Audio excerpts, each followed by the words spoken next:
Thanks a lot, Stephen. At the pie chart that you just showed us, clearly showing what the results are at the moment, and of course very indicative of how badly the voter turnout has dropped. Of course, that was predicted, but you know that there are people who are celebrating those who did turn out and vote. The ANC regaining some ground among its traditional voters in Nelson Mandela Bay. It comes as a huge relief to the party after its historic loss to the Democratic Alliance in the Metro during the local government elections 3 years ago. The party garnered 46% of votes in the Nelson Mandela Bay compared to the DA's 39%.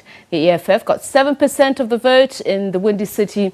And for more on this, to find out also about what other parties garnered, SABC reporter Lerato Thipa. Lerato, very good evening to you. So let's take us through the rest of the parties that got seats in the legislature there.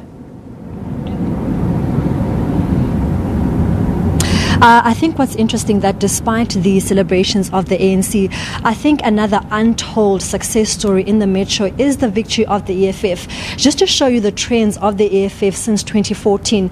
At the 2014 national elections, the EFF got 4.2, and then in the 2016 local government elections, they got 5.1. And then this year, during the national elections, they got 7.4%.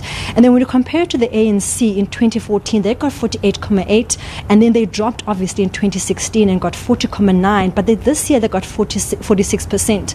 So when you compare the ANC to this year and also 2014, it's actually a 2% drop. But I think the outcry of victory is coming from the fact that they lost 2016 local government elections and then regained support again. Also, another party that was interesting is the DA. In 2014, they got 40.8% of the votes. Then there was a monumentous victory when they gained the Metro at 46.7. And then this year we saw a really great, significant drop. So the DA really making a downward spiral.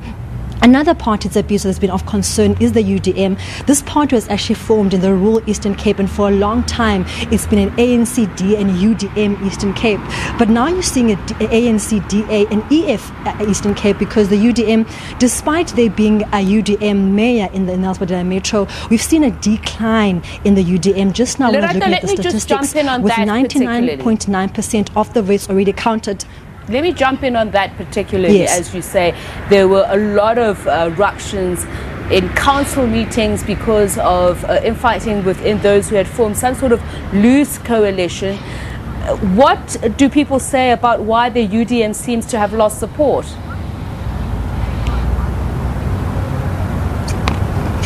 If you go back to when the UDM started losing support, it was a time when there was a lot of infighting in the Nelson Mandela Bay Metro. Many people are saying that the indecisiveness or the way in which the leader, Bantu Olomisa, dealt with the whole Bobani issue, there were people that were saying that this is a leader who's incompetent, who's got alleged corruption cases against him and should be removed as a mayor. And at that time, he had the powers perhaps to do that, and at the time had the powers to make sure that he's called to book, but he didn't do that. Instead, he came across as someone who was supporting this alleged man who's full of corruption and alleged scandals around his name. So people really saying that, or perhaps people on the ground saying that perhaps the way in which the leader, Bantu Olomisa, dealt with that issue, the way in which he wasn't able to be decisive and make a concrete decision concerning Bobani, that has led perhaps to the decrease of the UDM, especially in the Metro and also now in the Eastern Cape. All right, thanks a lot.